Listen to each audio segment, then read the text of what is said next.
For millennia, the Great Sphinx of Giza has stood guard over its secrets under the blistering desert sun, its creased face silently observing as dynasties waxed and waned.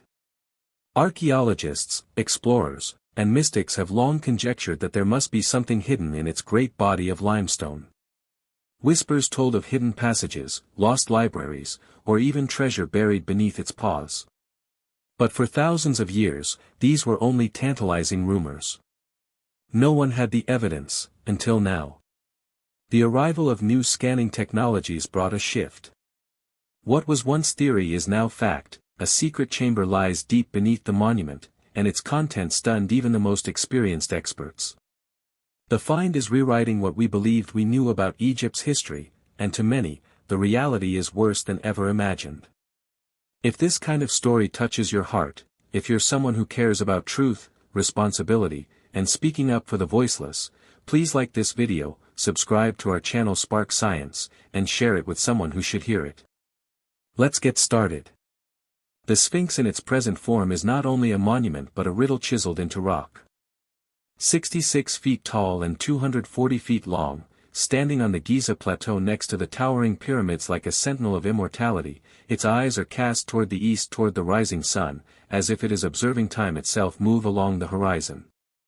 Established Egyptology has long maintained that this awe-inspiring statue was constructed around 2500 BCE under the rule of Pharaoh Khafre, the ruler whose pyramid lies close by.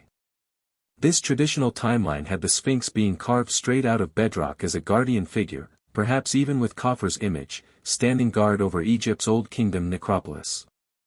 For decades, this explanation was enough for textbooks, museum signs, and documentary voiceovers. But under the shining veneer of scholarly certainty, there were chinks. Evidence was unearthed that did not fit into the neat narrative of the pharaohs of the Old Kingdom. One of the most important challenges to traditional dating of the Sphinx is from within the body itself. Deep grooves vertically and wavering erosion patterns mar its sides, slicing into the limestone like ripples in stone. Geologists examining the patterns observed something astonishing.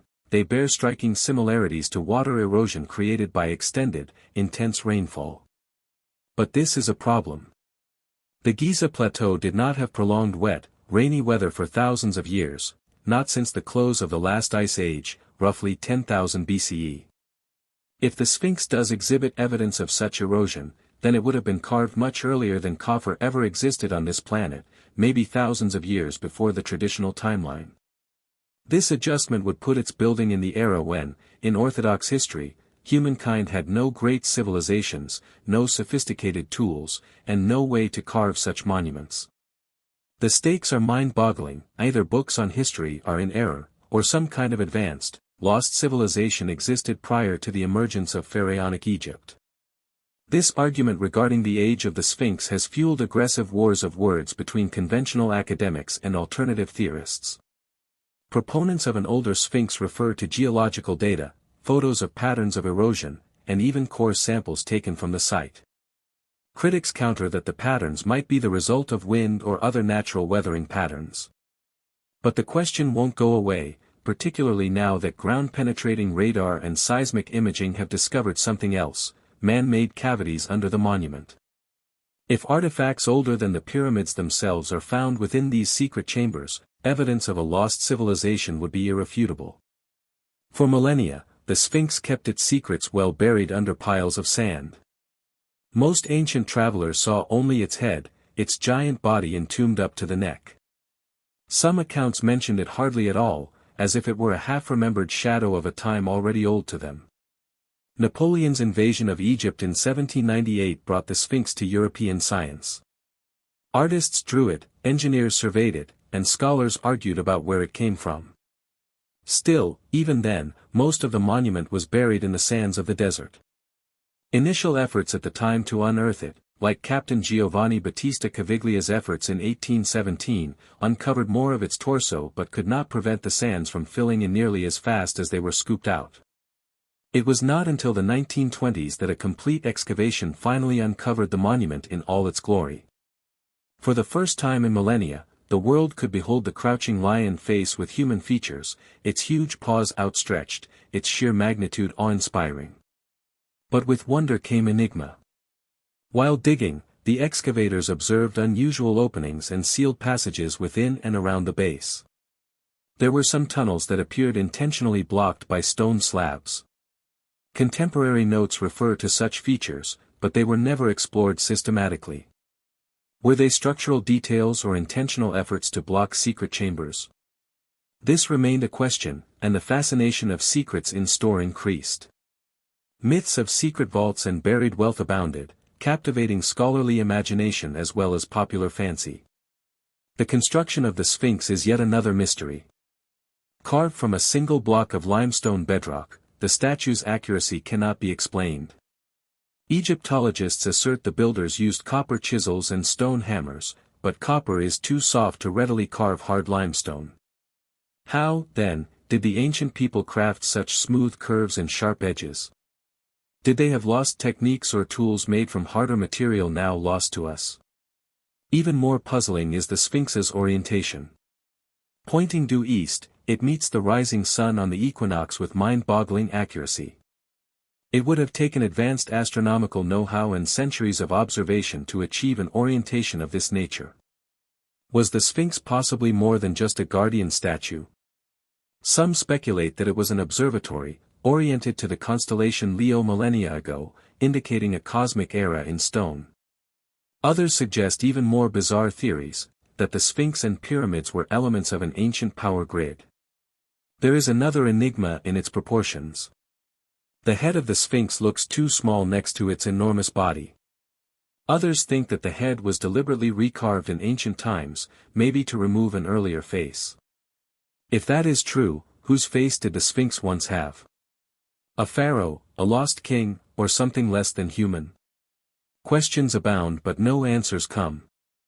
Over the centuries, adventurers have sought to break through the secrets behind the Sphinx.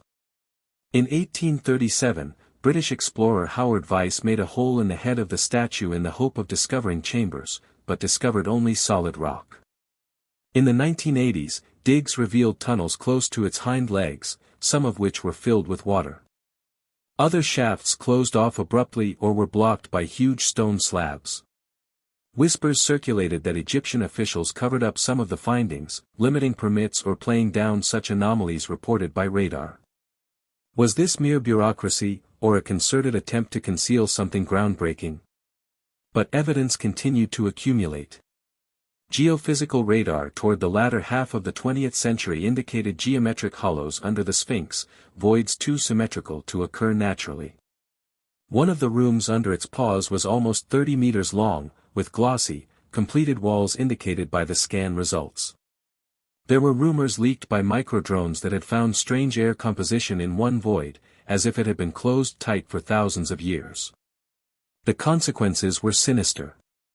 What had been left there, sealed away so purposefully? Rumors started that this room might be the mythical Hall of Records. Popularized first by American mystic Edgar Cayce in the 1930s, the hall was purported to hold the secrets of a lost civilization, perhaps Atlantis.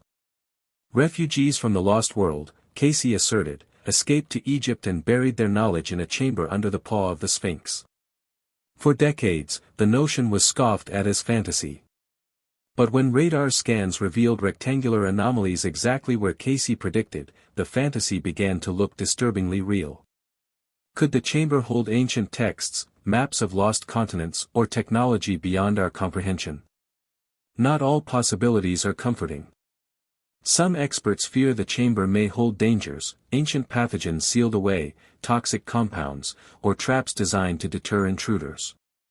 Egyptian tombs have been found containing deadly molds capable of causing severe illness. Others quietly speak in greater terror, that the room holds proof contrary to all we have ever understood about humanity's origins, and possibly even communication with those not of Earth. To make such information public could upset governments, religions, and the very building blocks of history. The Sphinx is not singular in holding such mysteries. Close by, under the Giza Plateau, rests the Osiris Shaft, a straight tunnel with water-filled rooms to which no specific function has been assigned. At Saqqara, the Serapeum has enormous 100-ton granite sarcophagi inscribed with incredible precision by modern standards that confound contemporary engineers. All these enigmas have one thing in common: proof of abilities and knowledge well ahead of their limits credited to the ancients. Are these enigmas the signature of an unknown civilization, remnants of a history lost to time and disaster? For the time being, the official position is one of prudence. Egyptian officials ridicule the anomalies as natural crevices. Drilling is suspended, scans stored away, and speculation swept under the rug. But the truth will not remain concealed. Every leak, every censored report, every hushed testimony piles on top of the burden of doubt. The Sphinx, ancient keeper of the pyramids, now appears to stand watch over a secret so deep it would redefine the history of humankind. And so the Great Sphinx of Giza stands as it has always stood, an enigma cut in stone, an unspoken guardian of lost secrets. At its feet is a room undisturbed by time, closed with purpose. If it is filled with treasure, wisdom, or something more sinister, no one can yet affirm. But one thing is certain: the Sphinx is not done with us. Its secrets lie in wait, and when they are unveiled at last, they might alter everything we believe we know about our past, our future, and even our place in the cosmos.